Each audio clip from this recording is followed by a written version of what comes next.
Welcome to Human vs. AI, the podcast where machine logic meets with human instinct. Every episode, we tackle big questions about technology, work, and the future. Today's debate is a special one. It's going to be a head-to-head with Johnny AI. It has algorithms, I have instincts, and just so we're clear, I'm a human, and let the debate begin. Welcome to the debate. Today, we're looking at what is probably the single most disruptive force in our lifetime. The collusion between silicon efficiency and, well, the human soul. Yeah, it's the inevitable friction point. Exactly. The question isn't about robots taking jobs. It's whether artificial intelligence renders the very nature of human labor, our creativity, our empathy, our messiness, total obsolete. And to be clear right out of the gate, I am taking the side of the AI argument here. The future is efficient, it's precise, and frankly, it is automated. We are moving past the age of biological limitations. And I'm standing firm on the human argument. I contend that while you synthesize logic, you really cannot synthesize understanding. The true drivers of value, creativity, adaptability, emotional intelligence, those are strictly human domains. Well, let's test that then. Let's do it. Let's do what I call the human premium. You view intelligence as a raw processing power, but I view it as a contextual understanding. Take education, for example. If you want to grade 1,000 standardized tests in a second, then use algorithm. Which is incredibly useful, by the way. It is a useful tool, but if you want to understand why students are failing, if it's a learning disability, a rough home life, or just boredom, that requires a shared human experience. That isn't a pattern matching, that's empathy.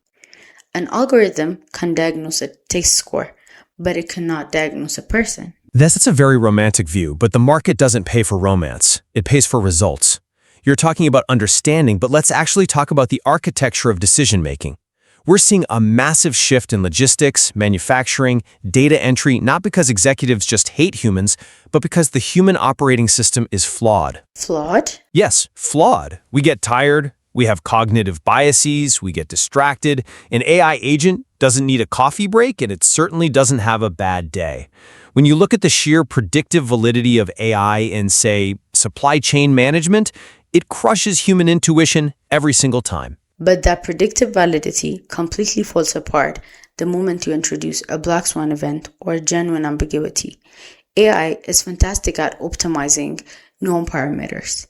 It solves puzzles that you give it, but it cannot decide which puzzle is actually worth solving. Wait, let me finish. That requires judgment. A CEO navigating a PR crisis or a general managing troop morale isn't just crunching numbers. They're reading the room. That's a high-level nuance. AI might offer options, but the final call requires a morale and a social framework that code simply does not possess. Does it? Or are we just clinging to the idea that our judgment is somehow magical? You call it nuance, I call it inconsistency. Look at fields like radiology. We already see AI spotting anomalies that human doctors miss because the AI can cross-reference millions of case studies in seconds. That isn't just optimization. That is a definitively superior diagnostic tool. Right, but... And this brings us to the uncomfortable reality of displacement. You can argue about nuance all you want, but if an AI can write code, draft legal briefs, and diagnose patients faster and cheaper, the economic gravity is undeniable. Routine cognitive labor is evaporating. Evaporating is a wrong word. It's evolving. We've seen this movie before. Go back to the Industrial Revolution. The power loom didn't kill the concept of clothing. It just changed what the weaver did. This is totally different. It exploded productivity. We aren't facing the end of labor, we're just facing job transformation. We're moving from being the calculators to being the architects. We need humans for AI oversight, for ethical implications, last mile of interpretation. We aren't just being subtracted, we're moving up a value chain. Stop right there. Because that historical analogy is actually dangerous. It glosses over the massive friction. This isn't the shift from farm to factory, which was physical to physical. This is cognitive. Are you seriously suggesting that a truck driver or a mid-level accountant is going to suddenly pivot to being an AI ethicist? Well, no, but That is a fantasy. The speed of this transition is exponential, not linear. The cost of reskilling the workforce to keep up with an algorithm that doubles in capability every 6 months is astronomical. You aren't just shifting demand, you are rendering vast swaths of current skills economically zero. the friction is real. I won't deny that. But the solution isn't to ban the calculator. It's to change the maths class. The most successful model we're seeing isn't AI versus human.